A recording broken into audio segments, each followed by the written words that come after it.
Cooper got open and caught it. Touchdown, Indiana.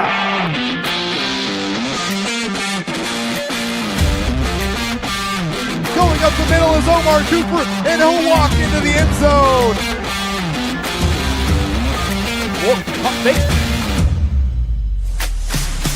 Complete at the 47. Surratt with no one to beat.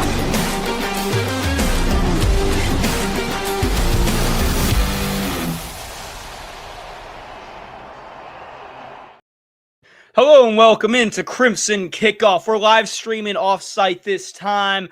And Indiana football is in the national championship. I know that's hard to believe. I just missed my shot, so I kind of ruined the show. But I'm going to welcome in the boys. Same crew as always. We got Graham Nash and Thomas Crow, the fellas, back in Bloomington for the second semester. And Graham, we're about to head to Miami tomorrow morning for the national championship. I mean, is this real? Indiana's in the national championship. That is crazy to think if you just flash back 2 years ago.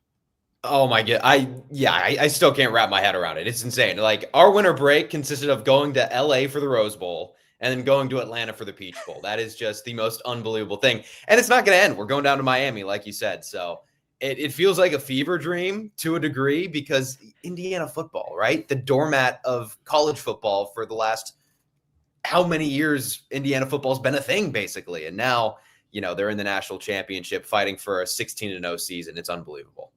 It's kind of wild. But TC, I know you've been kind of viewing the experience from afar ever since the Big Ten championship. How much fun has it been watching this team? I mean, they are so good. They are beating the brakes off of premier CFP programs. Yeah, well, Joe, before I get to your question, Graham's a little bit nicer than me, but your shot there in the intro wasn't, you practiced that for almost an hour, and that was just, that was bad effort. I'll give it another go. A little bit better. But to answer your question, it's just been an incredible experience. We have later on in the show a fan package of just how it's been for all fans. There are high schools that have moved basketball games so that fans could watch the games. There are high schools now that are doing fundraisers and such so that the students can have 2-hour delays. It is an entire statewide, except for maybe the school up in South Bend and the school in West Lafayette. Eliminate those two cities, and just about every city in Indiana is just having a blast with this football team. Yeah, and I think we'll talk about this in our season recap show once this game is over. But we're starting to see the kind of butterfly, the domino effect of how good this team is, and now recruiting, the transfer portal. I mean, they got their guy at quarterback for next year with Josh Hoover coming in from TCU. But Thomas, I do have to ask, what are your viewing plans for this game? Because we know Bloomington's going to be popping. There's a bunch of different places to watch. Obviously, Assembly Hall is doing a watch party. Where are you going to be viewing the national championship from? Yeah, Joe, that's the awesome part of this extra month of football for Indiana, especially Bloomington. I had a conversation earlier this week with someone about just how incredible this is for the local economy, for merchandise. Think about all the merchandisers who have been able to make extra designs. Think of all the restaurants and bars and businesses that have gotten extra revenue from the football team being as good as they are. And maybe nobody has benefited more than the upstairs pub. Shout out to those guys up there. That might be the place where the viewing experience is on Monday. You're going to have to make sure you take some videos and send it to us, and we'll definitely get some eyes on that after that all happens. I'm sure Graham and I will send some pictures from the 305. I mean, we're going to a yacht party. Can't complain about that, right, Graham? Yeah, that's insane. That's media party on a yacht. It's just the most Miami thing that I've ever heard. It's going to be nuts. That's some good hospitality. Let's talk some football, though. I mean, that's what we're here to do.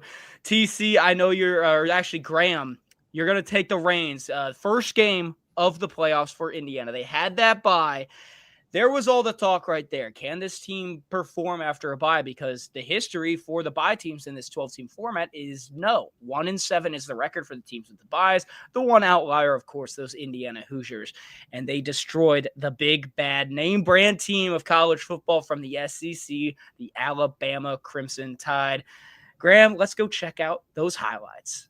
Yeah, let's do it. Rose Bowl, Indiana and Alabama. It just feels odd to say still. It's unbelievable. But this was quite the game. It had a bit of a slow start. Indiana kind of showing some of those woes of these bye teams that take so long off. But this is kind of where the momentum came from. And Fernando Mendoza finding Charlie Becker Charlie Becker led the team in receiving yards in this game.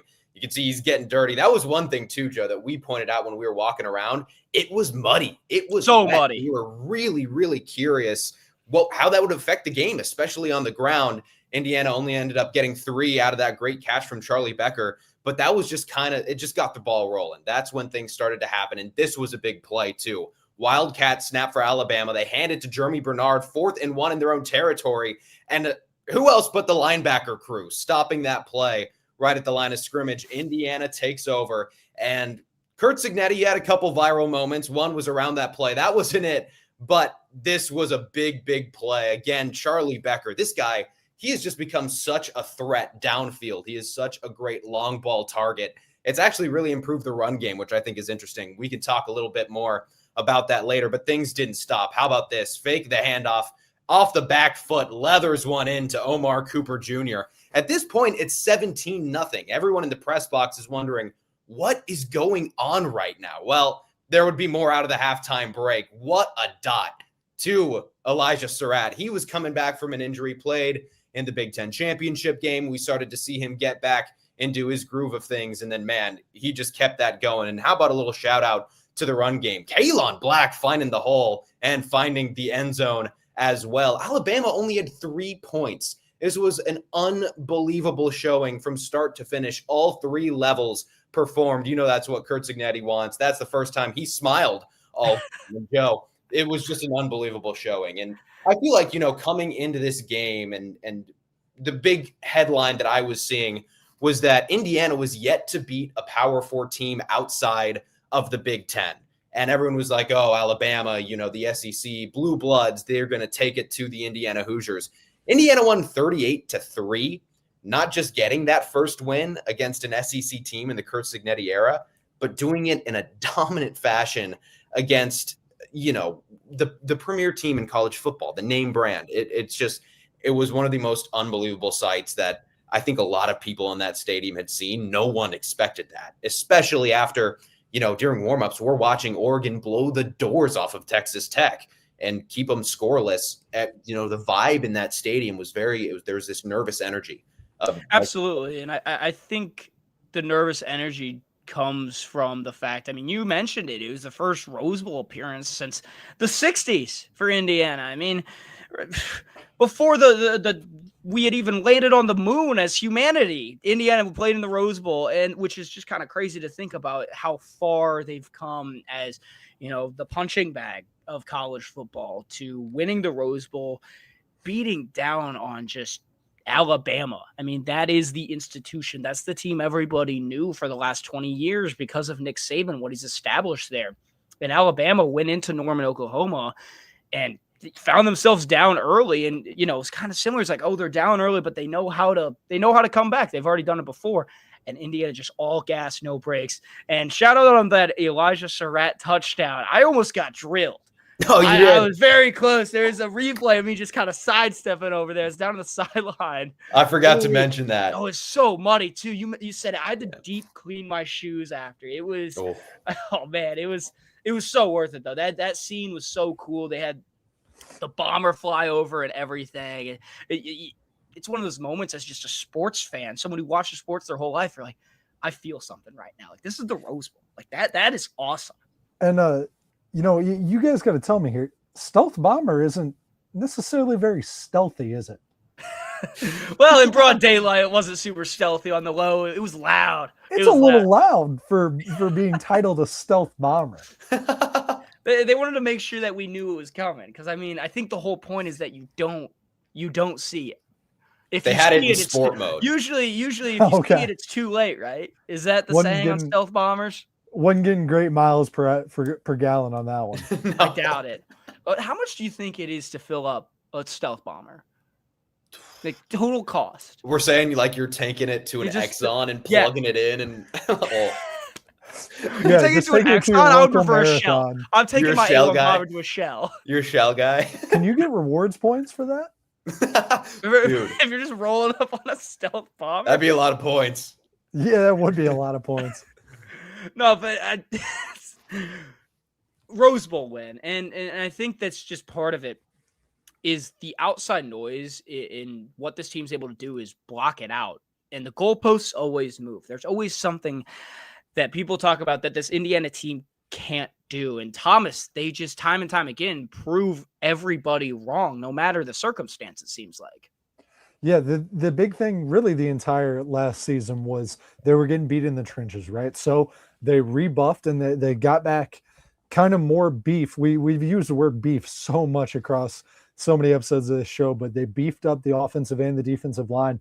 And the question going in was, well, Bama has Caden Proctor at their left tackle, NFL soon-to-be draft pick. They have a lot of physical guys. That's been their thing for the past 20 years in the 6 national titles and all that thing. But Indiana just out-physicaled Alabama in every facet. They ran all over them offensively, and then defensively, Alabama couldn't get the rush attack going, and even the players at the linebacker spot in the secondary were hitting and being physical as well. I mean, D'Angelo Pons forced not only a fumble, but a broken rib for Ty Simpson on a hit.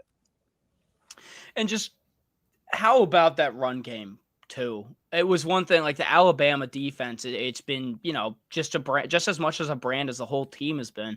And Indiana said, enough with the stigma, enough with the stereotypes. They're just going to run down their throat pretty much. I mean, Kalon Black and Roman Hemby in that game alone combined for 33 carries. That's crazy. And they weren't averaging any crazy amount of yards per carry, but they're just breaking down the will. And that's what this team does so well. They're so disciplined. They don't get penalized a lot. I had a couple penalties in the Peach Bowl against Oregon, but they stay so within themselves. And a huge thing on, like you mentioned, on the defensive side for Indiana, lost Stephen Daly in the Big Ten championship. And it seems like the team really didn't skip a beat. They just have guys that are ready to go at all times. Yeah. I totally agree. I think a great example of that too would look at the Peach Bowl, right? Mikhail Kamara goes down, and this guy Daniel Ndukwe comes in, forces a fumble, blocks a punt. Like it's unbelievable with these guys. There's always someone ready to go step in and fill a role that needs to be filled. It's it just speaks to the mindset and what Curt Cignetti and the coaching staff is able to do behind closed doors to give these guys the confidence to go in and make things happen. We've heard it all season long from the likes of Fernando Mendoza talking about keeping everything behind the doors and keeping it all in the building. They do such a good job of that, a sophomore, Daniel Ndukwe, who didn't play much, can come in, force a fumble, block a punt like he's been playing the whole season. You got young guys on that defense, like the Isaiah Jones, Elijah Hardys, and they just fill into that mold as well. Yeah, and Joe, the phrase next man up, I think, can get overused in a sense of, you have a stud guy who's in and then a backup comes in and it's like, oh, he has to perform at the same level. Well, that's not exactly what that terminology actually is. What I think really the next man up mentality is there is one person on that defense that, I mean, barring some extreme strange thing, is never going to go out with an injury, and that's Bryant Haynes. It is very, very easy to be a next man up when you are in a system with a defensive coordinator as proficient as Bryant Haynes is. He doesn't mold his system around the players. The players join into his system, which makes next man up so much easier. It's not like you're losing a bunch of skill. You are potentially losing some skill from your number one guy in the depth chart to your number two. But when you're running a system that everybody's so bought into, it's easy to have a next man up. We got a comment that I definitely want to answer here. A win in the Natties at the 6th time we've had a best program win of all time this season. Honestly, yeah. I mean, you look at this whole run, the Natty win would be the best win of all time. That Peach Bowl win at the time, Rose Bowl win, Big Ten championship, that win at Oregon. Or it might be 5. Do we include the Penn State? That's where I was going to go with that. Is Penn State the best program win of all time, though? See, I don't think Penn State counts because Oregon was a better win. Therefore, you can't say Penn State's the best win in program history. Especially like the magnitude of the road caliber team that Oregon was. I think that we can say that Penn State finish was the best finishing drive. Oh yeah. Oh, the catch, everything. The best catch in program history. Absolutely. But I think you're right that the Oregon game, in terms of time of season, where it was, the team there, Indiana was playing, like that made that win better than Penn State. Now let's talk Peach Bowl. It just happened down in Atlanta. Graham and I were down there for that. Both of us on the field. Oh, man, we'll talk about it a little bit. Thomas, you're going to rip us through the play-by-play kind of highlights of that Peach Bowl win against Oregon. And again, here were the goalposts moving again. It's hard to beat a team twice. In fact, the playoffs really showed that Alabama playing Oklahoma, Georgia playing Ole Miss. Can Indiana play a top 5 team in Oregon and beat them for a second time after beating them in their own house in Autzen? Well, that question was answered in such a big way. Thomas, let's head to Atlanta. Well, this is weird, Joe. This is the first play of the game. What are we showing this for? D'Angelo Pond's interception for a touchdown on the first play of the game. D'Angelo's Pond is now a thing for this week in Bloomington. Jamari Johnson gets open down the seam, and Oregon jumps right back into this game. Hey, we might have some haymakers being thrown. So just towards the end of the first quarter, tie game still. Omar Cooper, touchdown. Wow. Oh, no. Dante Moore trying to run the RPO, and Kalon Black gets in green. 21-7. Hoosiers lead this one, and Charlie Becker head tap on number 4 of Oregon. It is a 28-7 routing. Make it 35-7 with Elijah Surratt. And then EJ Williams, just a little stutter go. Easiest throw of the night for Fernando Mendoza, 42-7. And how about Daniel and Dukeway adding some more onto it? The blocked punt, unreal stuff from Indiana. And how about Fernando Mendoza? Look at this time from the offensive line. Elijah Surratt, Waffle House gets a second. And let's go back to Black. 24-yard scramper. It is 6. Go ahead and pack them up and send them home. Indiana moves on to the national title, and Oregon back to Eugene. The point differential in 2 playoff games for Indiana is 69 total points. They beat Alabama by 35 and beat Oregon by 34. Curt Cignetti made a statement on College Game Day back last year, right before the first round game against Notre Dame. I won't repeat it so I don't violate any FCC license problems, but he said, we don't just beat top 25 teams, we beat the blank out of them. Now, Indiana did go on to lose by double digits to Notre Dame, but that statement right there for both you guys, it seemed like he was just early to that claim, considering what he's just done to 2 very strong teams in this playoffs. Yeah, 100%. And he said it, the Big Ten championship game. He's like, sorry, I'm a year late. Like, that was the first thing he said into the microphone. Like, this dude expected to come in and do what he's doing this season right out of the gate. And it speaks to the blinding confidence of Curt Cignetti and what he has done over the course of his career. He's won everywhere he's been, and that's where that confidence comes from. But you're right, to do it in the fashion that this team did and to dominate Alabama and Oregon, it's just, it's wild to say. And especially with that Oregon team, there was so much chatter coming into the season or coming into this game throughout the week, people saying, that loss to Indiana, that brought this team closer. This team was so ready to come into this game and really take it back to Indiana and get that revenge. And then what happened? Like, what on earth? It's just time and time again, every time there's a doubt, this team shuts it up. Like you said, Joe, it gets to the point where there's just not much else to say, but just wow. Like, what are we watching? The greatest story in sports to this point. All right, some of our classmates are commenting before we continue, and this is very important. You think classes should be canceled on Tuesday? If Indiana wins, absolutely, 100%. They should be canceled for the whole week if Indiana wins the national championship. The whole week. I've already had a couple canceled. Oh, really? And second question, should people go to classes if they aren't canceled? I'll leave that up to you. I'm never going to say skip classes. I prefer being an academic weapon. Yeah, we can't condone any skipping of class. Go to class. I'll condone it. Don't go to class. Not on Tuesday. And, all right, and if the a executive professor director has of a class, fun, Thomas Crow. I was given this position for a very specific reason. If a professor has a class on Tuesday, I think they're doing it wrong.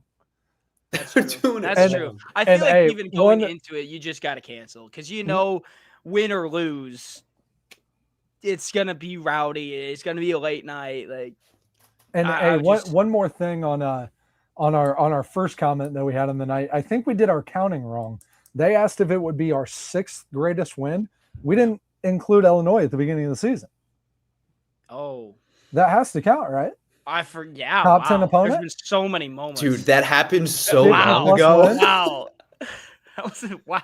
That's the craziest thing is the fact that Indiana's about to play game 16. They started the season at the last day of August and are playing in mid to late January. Dude, do you know what else is crazy? The season started with a Colton Joseph 75-yard keeper to the house. That is nuts. Oh man. That's going to be crazy, the side-by-side of Colton Joseph first play and then however this game ends. Kind of the first and last play to capture this season is going to be pretty unbelievable. But on the Peach Bowl, let's talk about that a little bit. Graham, we were down on the sideline.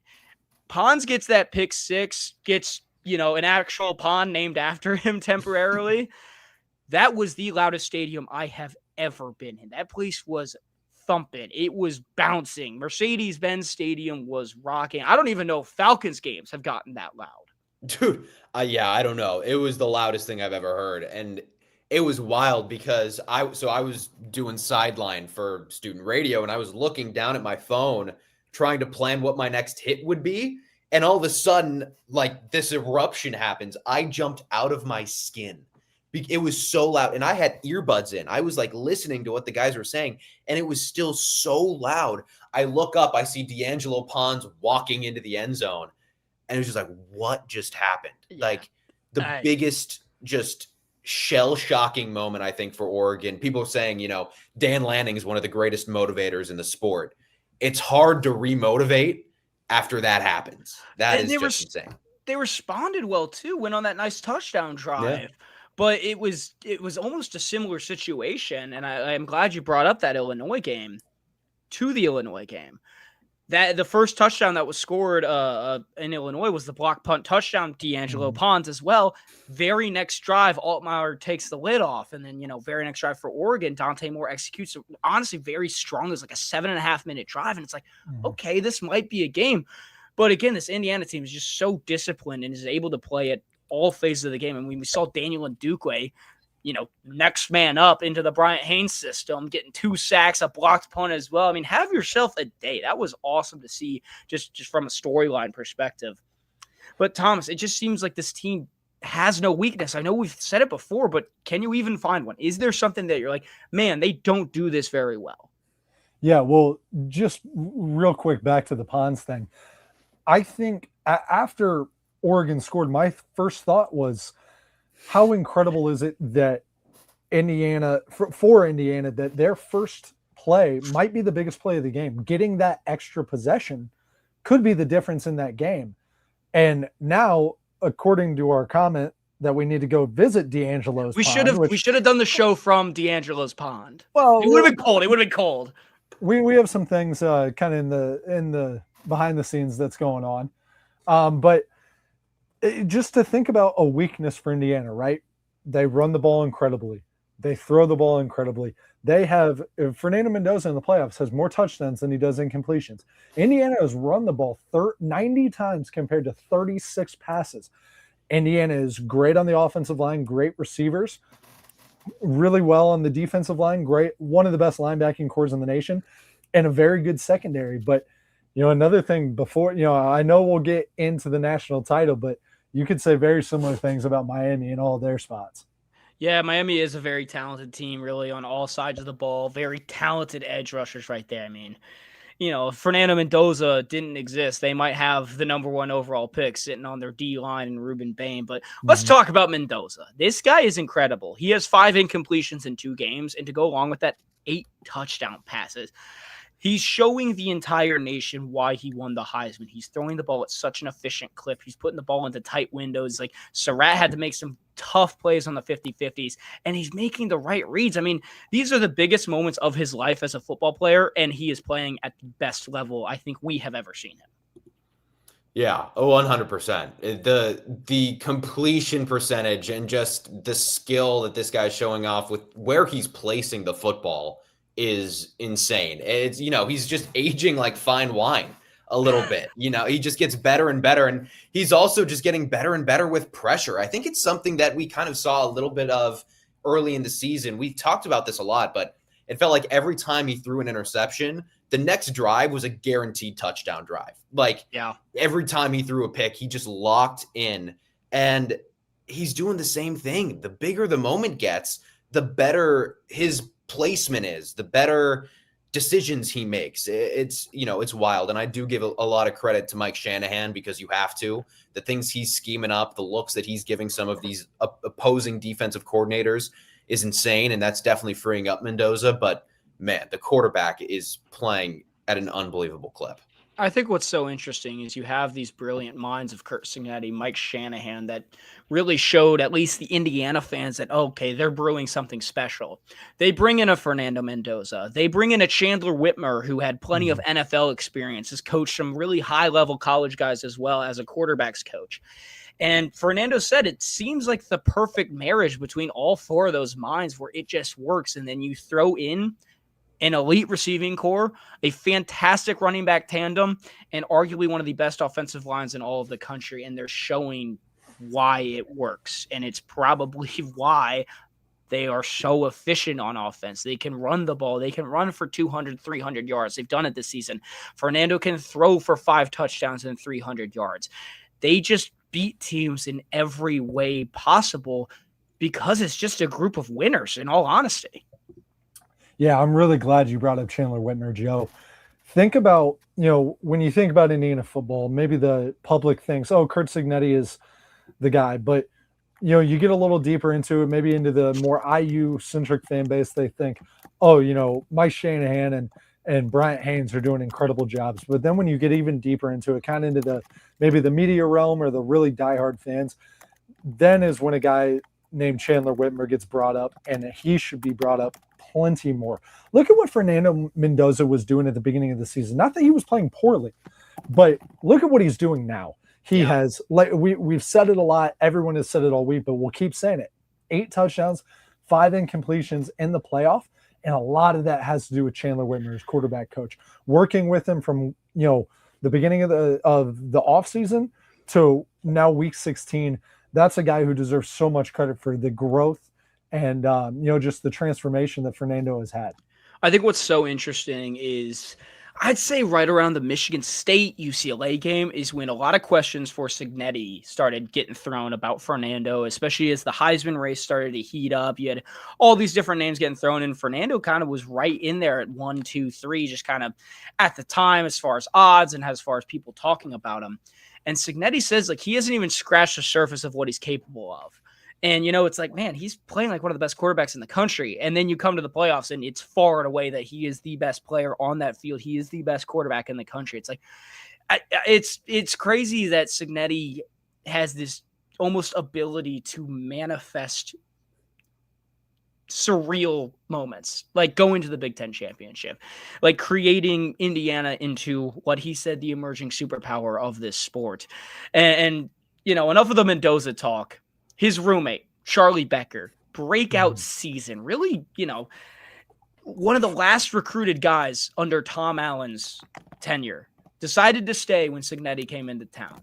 Roomed with Alberto Mendoza last year. Fernando comes in, and, I mean, that is a connection. It's such an underrated connection. It was a late half of the season. Elijah Surratt getting hurt was really his breakout moments, and he has delivered, again, kind of like Mendoza, at the biggest stage.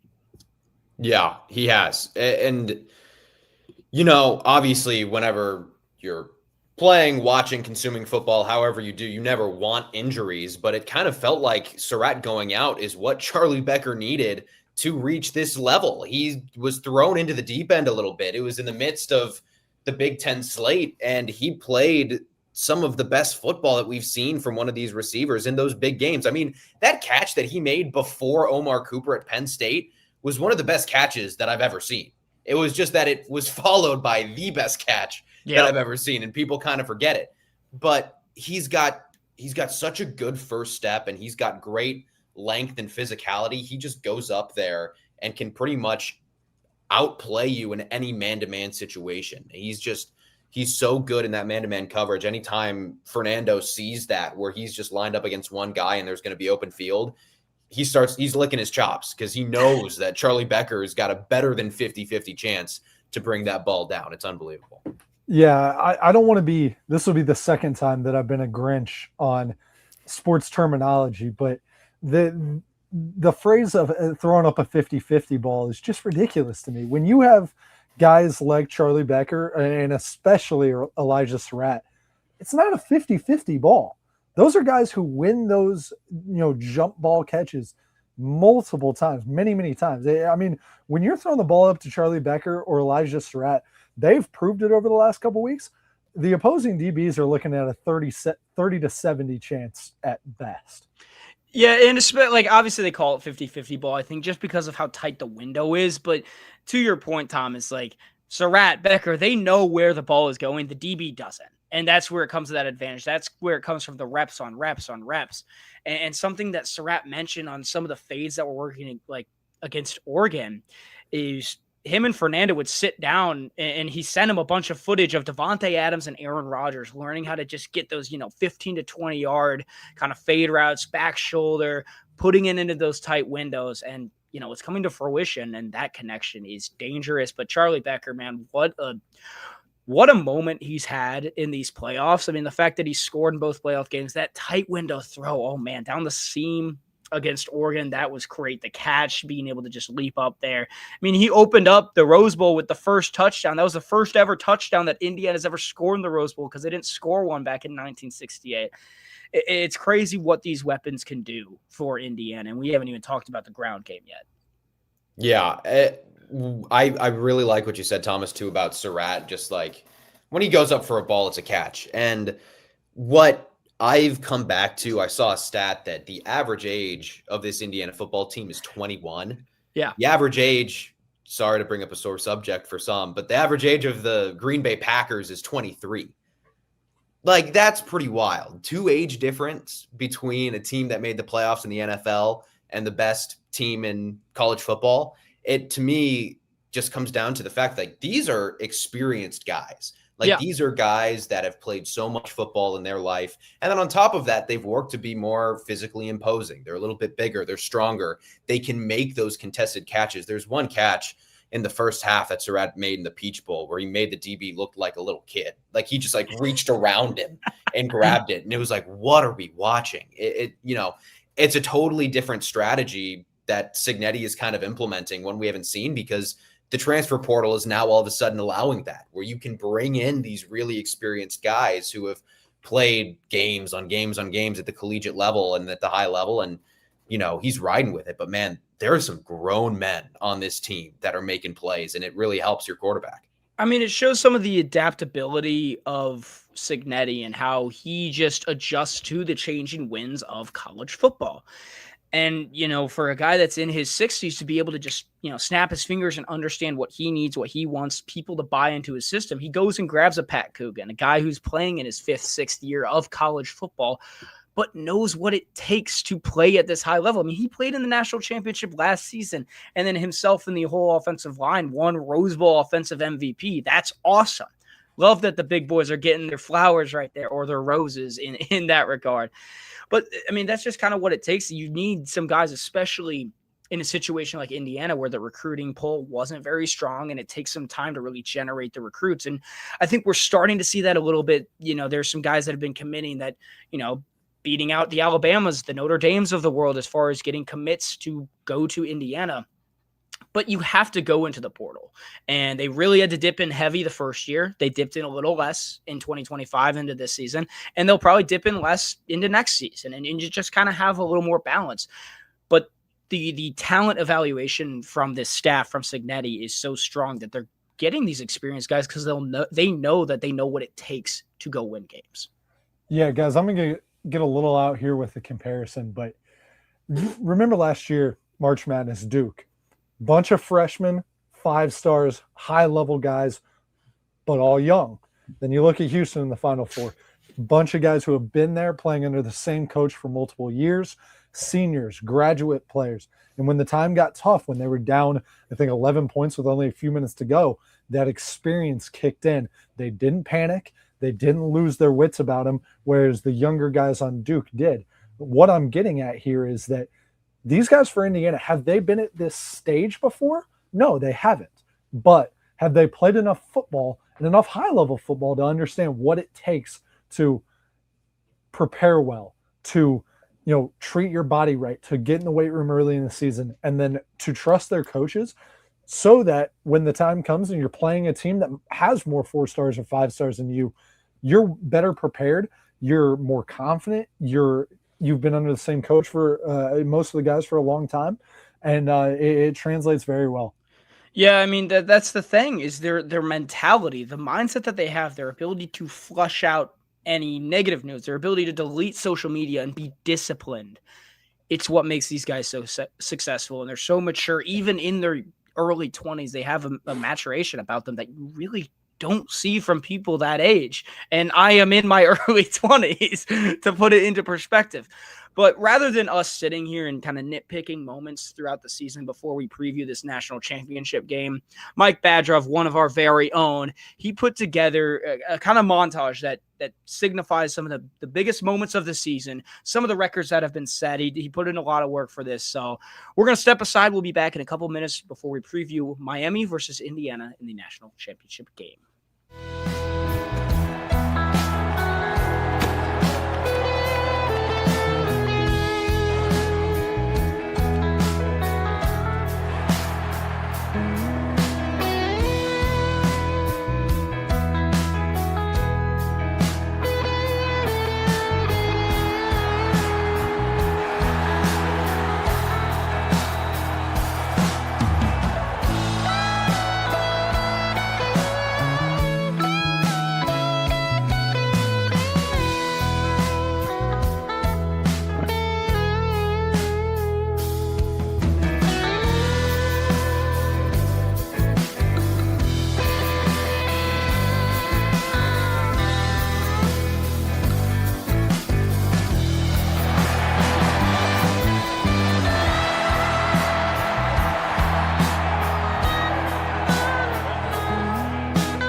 Indiana!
15 games, 15 wins. Yeah, huge round of applause for Mike for putting that together. He's been doing a ton of work all year long for Crimson Kickoff. But Indiana football, 4 quarters away from being immortalized in the sport of college football.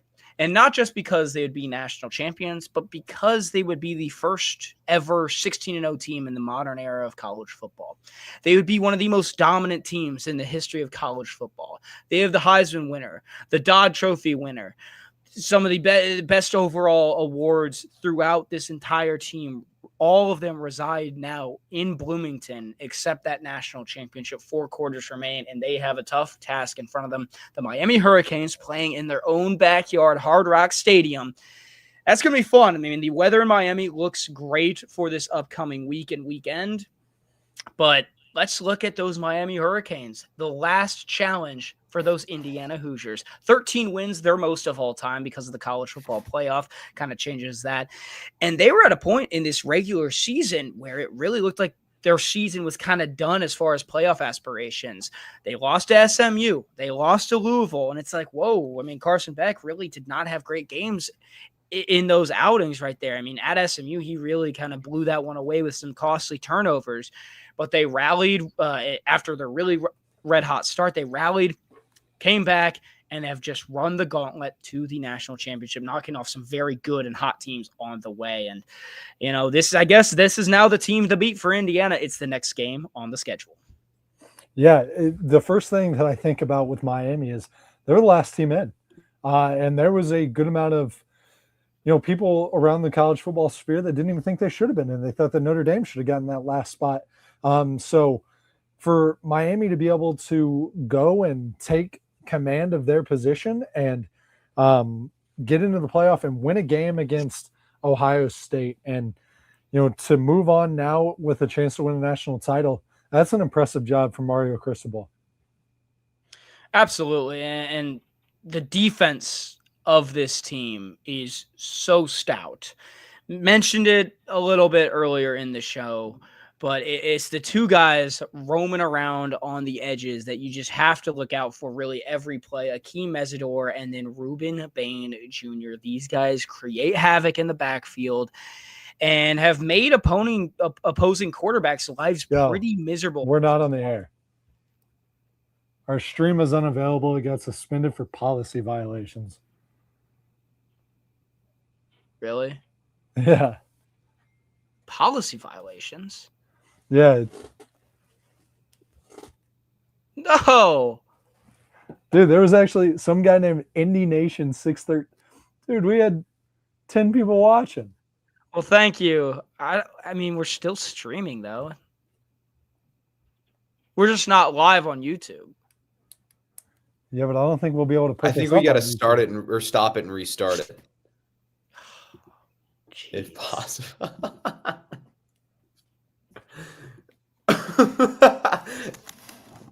What did we get? Oh, we're back live. We're up. We're up? We're good. Are we back? You sure? Are we back? Yeah. Yeah, we're good. All right. Sorry the stream got suspended. Yeah. We have no idea what happened. Temporary suspension. I feel like we had credited all of the footage that we had used. I really hope that we weren't violating anything.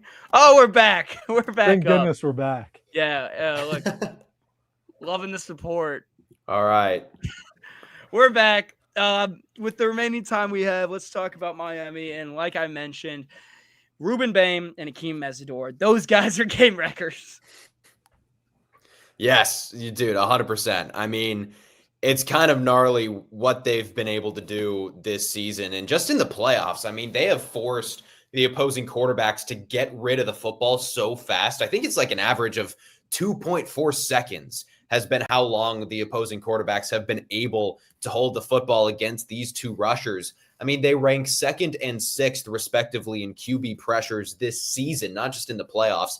They are truly monsters on the defensive end. They're projected to be easy and early first-round picks. Just two of the last guys that you want to go against in any game, but in the college football playoff in your own backyard, they're going to be humming and ready to go at Mendoza. Oh, and the storylines around just being in Miami, like Thomas mentioned, this was the last team in. This was the last at-large team, and they've had to travel everywhere. Went out to College Station in just an ugly game against Texas A&M. Those fans were rowdy, ready to go, but 10-3, they didn't even score a touchdown. Texas A&M didn't. That just shows kind of the levels of the defense. And then they go to Dallas for the Cotton Bowl, taking on Ohio State, a team that I think I can probably speak for all of us. We thought that team was going to be very hungry, and if you could think of a rematch that was going to happen, it was going to be Indiana, Ohio State meeting up in the national championship, just because of how good those teams were throughout the regular season.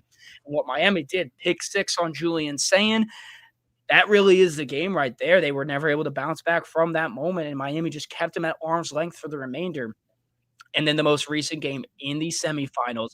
What a game that was against Ole Miss out in Phoenix. Trinidad Chambliss, he's obviously fighting for that extra year of eligibility. We'll see if that all goes through as he's suing the NCAA.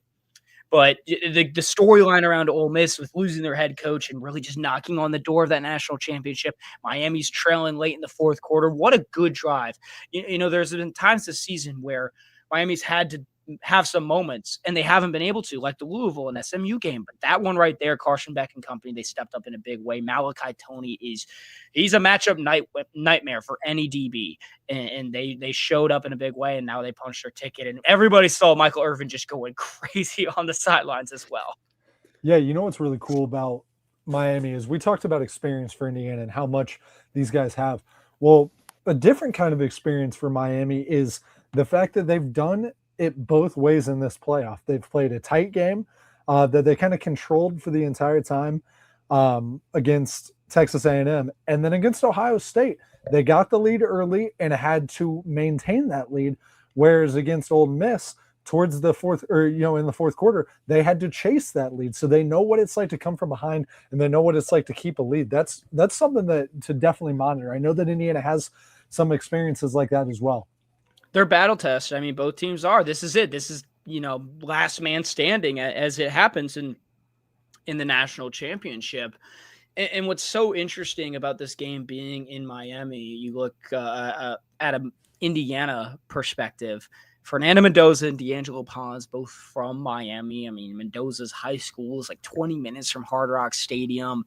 They kind of had a fun little back and forth about how Pons picked off Mendoza in high school. And what a moment for both of those families and both the players, especially that they, not looked at by the team in Miami. And here they are playing Miami in the national championship in their hometown. Yeah, it's going to give them a little bit more motivation, right? You want to go into your hometown. You want to put on a show for friends and family that will either be there or be watching. The entry price to get into this game is wild. But still, just to be in your hometown, be 20 minutes from your high school, that's definitely going to create emotions and feeling of really wanting to do well, wanting to perform, wanting to put on a show for friends and family. And, as much as these players, I'm sure, want to blow out and want to walk out of Hard Rock with the easiest win of the season, I'm sure there's also something to each and every one of them want to be the one to make the play. The big play in their hometown. Fernando wants to go on that game-winning drive. Pons wants to force another fumble or get another pick six. It's, these guys are so competitive, and I think it's only going to lift that being at home. And Graham, I want to hit on this. Being someone who is now a retired college athlete, something else to hit on with Fernando Mendoza, Miami didn't recruit him. They wouldn't even give him a walk-on spot. So not only is this something that, you want to do it in your hometown, you want to do it in front of your family, there's some revenge to this. Absolutely. Now, the one thing about Fernando is he will never admit that. Mm-hmm. Never. No way. He'll never admit that. And we got a question in the chat from Grace Lesher. I don't even think we need to answer that. Yes. Yeah. Yes. I think yes. I would say the national championship is probably the biggest ever. But man, it's crazy to think. I mean, going into this season, it was what can they do? Obviously, they'd shown in 2024 that all right, they're getting some momentum and showing that they can be a competitive program. Knocking on the door 16-0, I mean, can you start to make the argument? I mean, they've looked like one of the most polished and one of the best teams in the modern era of college football, in the 2000s even. I mean, we've seen some very, very strong teams in the last 20 years of college football. This one just looks so sharp at all levels, and it's hard to find, like, I even mentioned to Thomas, like, where is the whole of this team? Oh, man. I mean, It's hard to tell. I'd say maybe the one thing we talked about really early in the season, I think, was depth. We felt like there wasn't as good of depth on this team as maybe others in the Big Ten or around the nation. But even then, when guys have gone down, we've talked about it, others step right up. I think that there is definitely a conversation that needs to be had of how does this team stack up against the 2019 LSU Tigers? Absolutely. Because that team, well known as the best in college football history. And, you look at the numbers and what Joe Burrow did in that Heisman season, the most unbelievable numbers that you'll ever see. But still, just what Indiana football has been able to do, if it goes on to win a 16th game, goes 16-0, the conversation, I think, does need to be had. And it's already been crafted up. Seeing national pundits talk about it, writers in The Athletic write papers about it. It's becoming a serious conversation, which is wild that an Indiana football team is so good. People are saying it could be the best in history, and that it's only this good because it's cheating, which is something we haven't even touched, but people were thinking that this team is cheating, which is crazy. Indiana can't be good. It's cheating. It's not real. Right. And on the weakness aspect, is one of the viewers said in the chat earlier that Miami hasn't seen a defense like Indiana, and that's true. But you could also make an argument that I don't know if Indiana's seen a team as physical as Miami. Now, Indiana's been the most physical team of anyone, I think, in the nation this season. But the one thing that I want to see is, say Miami does out physical Indiana. Say they are better at the line of scrimmage, whether it be offensively or defensively. How does Indiana adjust?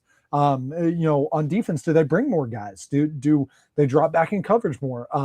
And then how does the run game adjust on offense? If Miami's D-line does really get after the running backs, Hemby and Black, how does Indiana adjust? Do they run more outside tackle? Do they lean on the pass game more? That would be the one, not necessarily weakness, but trend in the game that could potentially happen. And how Indiana would adjust is interesting. It's really the chess match within the chess match. And I think the biggest thing at this point in the year is just the wear and tear. And I guess depth goes into that. It's like, this is game 16. No one on either side of the ball has played this many games within one season. This is a lot of football.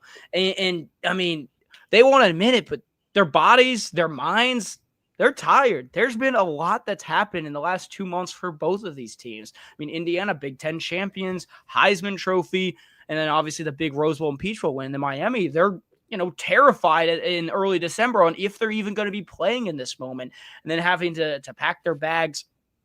All three trips so far, come away with wins. They've been underdogs now in 3 of their 4 playoff games, so they're getting doubted, and they know they're getting doubted, and they have this chip on their shoulder. But I mean, this is it. One team stands atop the mountain, and it's either Indiana or Miami. In Miami, Hard Rock Stadium, I mean, the vibes there are just going to be kind of crazy. It's very interesting that it came out that one of the teams is playing in their backyard. I know it's a neutral site, but it just feeds. It feeds into the story, though. I mean, that's all it really does. This season has been so storybook for Indiana, and now you really can say for Miami, kind of the adversity they've had to face to get to this moment. And a big aspect is Indiana. You guys can speak on this better than I can, but Indiana fans have dominated. Oh, like it's been blowouts. They've been loud in the first 2 games, but now they're meeting a rival. Indiana fans are meeting a rival they haven't seen, solely based on the fact that those people live, within an hour from the stadium, right there. So how does that change it? I'm interested to really see, though, because Miami, the U hasn't sold out Hard Rock once this season. So getting to the national championship, will that bring some fans out of the shadows? It's obviously going to be a spectacle, unlike many that are occurring this year. But Indiana, the fans travel so well. It feels like where there will be tickets, Indiana fans are probably going to gobble them up and will likely be the first one there. Because, Miami, there are fans. I'm not saying they're not fans, but that's a smaller school compared to many that are competing for a national championship. I don't know if that fan base has the capability to sell out that stadium. And on the Indiana fans, a lot of the players, even Signetti, have talked so highly. And we had some moments that were shared with us through kind of this playoff journey, postseason journey, of the fans traveling to Lucas Oil Stadium. Yeah, it's right up the road, but to the Peach Bowl, to Atlanta, and then out to Pasadena. So before we head out, give our score predictions, let's just kind of give a moment for the Indiana fandom and fan base that has just blossomed and exploded this season. Years and years we've wished for this day. IU football going all the way. I've been a Hoosiers fan since I was born. Thank you to the Hoosiers fans so much. I mean, it's made myself, our team welcome, and it's really elevated our game and helped us get a lot of wins this season. Oh, it's been unreal. Like, from start of the season to the end of the season, they've come out and showed so much support. So huge shout out to them for always coming out, like, through the good weather, through the bad weather. They're always there supporting us. I think our crowd, our fans are the best in America. I mean, I know everybody says that's got it going and packs the house. But I love our fans. I know where we started and where we are now, and they are over the top. And I can't say enough good things about them. And we feed off of their energy. I really think that us playing at home is at least a 14-point advantage.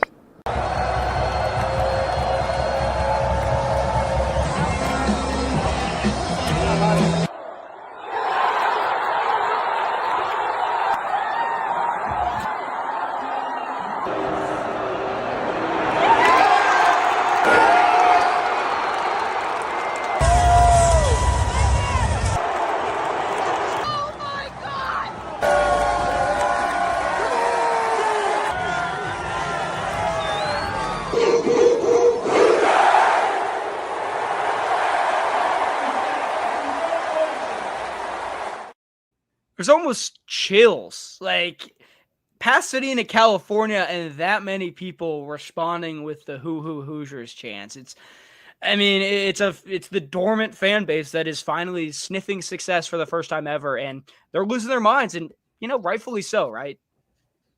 Yeah, 100%. The Rose Bowl, it's such a cool sight because that's one of the most historic games played in college football, and it was packed with red.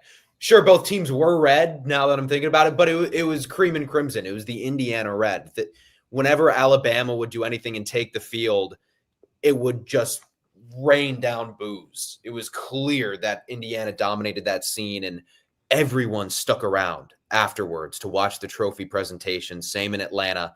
The seats didn't clear. It was unbelievable. The fan base is so committed to watching this team win and to supporting this team. It's so cool to watch. Yeah, that was all put together, the fan montage there by Mary Kate Sullivan, one of our very own here at Crimson Kickoff. MK, thank you. Great job on that. And fellas, I guess before we wrap up, this is our last preview show of the 2025-26 Indiana football season. And fellas, it's probably our last preview show as members of Indiana University, students of Indiana University. So before something might have gone wrong if it's not. If it's not, hey, you know what? The super senior year exists. If Thomas Crow is taking his COVID year, his redshirt senior year to come back for year 5 at IU, there's no way that Graham Nash has any eligibility left. Never say never. I'm out, dude. Hey, I'm out. If Lewis Moore can fight the battles to play this season, so can Thomas Crow. Fair enough. I like it. Fair enough. All right, let's rip some score predictions, and then Graham, let's start packing because we got the 305 to get to here. Yeah, dude, I haven't started packing at all. Terrible luck. I'll kick us off though. This is not true, Mary Kate. I forgot. Oh, man. I think it's gonna be. It's so interesting. I want to say it's gonna be close because that's it's in Miami's backyard. These are the two teams that have fought their way to this position. But something's just telling me it's going to be a 2-score at least game with the way Indiana has performed. I've got them in my head 34-24. Indiana wins Hard Rock Stadium in Miami, 16-0 season. 34-24, Graham. TC, you want to take it or you want me to rip it? No, I can go ahead. For me, it's just what does the run game do? Is Mark Fletcher able to establish a run game for Miami and take some air off Carson Beck? Or are the Indiana backs able to establish the run game and take some pressure off Fernando? And then I think, okay, what if that doesn't happen? What if the quarterbacks have to do the battle? I think Indiana's quarterback clears in that one. And I think Indiana just dominates this game. I don't think it's particularly close. I'm going to go 38-14. Some big scoring right there. Now, something that we didn't do score predictions because we didn't have shows during the playoffs, but there's been very few times where we've gotten extreme with our picks. I think the Iowa game was really the one where we kind of blew it out of the water, and that ended up being a super close game. What this Indiana team has shown me this season is, at this point, I got nothing to say that is against them doing unbelievable, outstanding things each week. Mm-hmm. And right now, I mentioned how their point differential is at 69. And for the sake of the story, they are going to win by 31 points. They win 41-10. And in 3 college football playoff games, they will have a point differential of 100 points and will be the 2025-26 college football national champions, closing the book on what I say is the greatest season in the history of the sport. Any disagreements if they win, especially that much that this would be the best season, the best story? We'll have to hit on that in the of course in the farewell show, but it'd be tough to disagree. It will be tough. It will be tough. Well, that is going to wrap up another episode of Crimson Kickoff. For everyone viewing, thank you so much for tuning in. Graham and we got some packing to do, some flying to do early morning. We will be in Miami covering everything of this Indiana football team. A lot of media availabilities. There's a yacht party, which I'm very excited for because I've never been on a yacht, and now I get to. And then, of course, the national championship game on Monday. I'll be pumping out content through IUS TV Sports, IU Sports Media to follow along with some of the stuff there. TC will be enjoying the national championship from the confines of the upstairs pub. Safe travels, boys. Enjoy Miami. On have the fun. inside, TC will be there if you need to just pick his brain about all things IU football. Come up and ask me whatever you want. Safe travels, guys. I hope you guys have a blast in Miami. Send lots of pictures and have fun. Will do. Appreciate it, Thanks, Thomas. TC. But for Graham Nash and Thomas Crow, I'm Joe Cronin saying so long. We will see you back in Bloomington to recap this unbelievable season, win or lose. This has been one of the most terrific rides I could really be a part of for a senior season. But until then, we'll see you out in Miami and then back on Crimson Kickoff in probably 1 or 2 weeks. So long.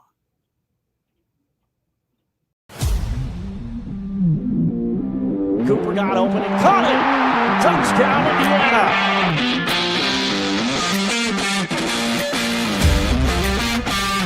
Going up the middle is Omar Cooper, and he'll walk into the end zone.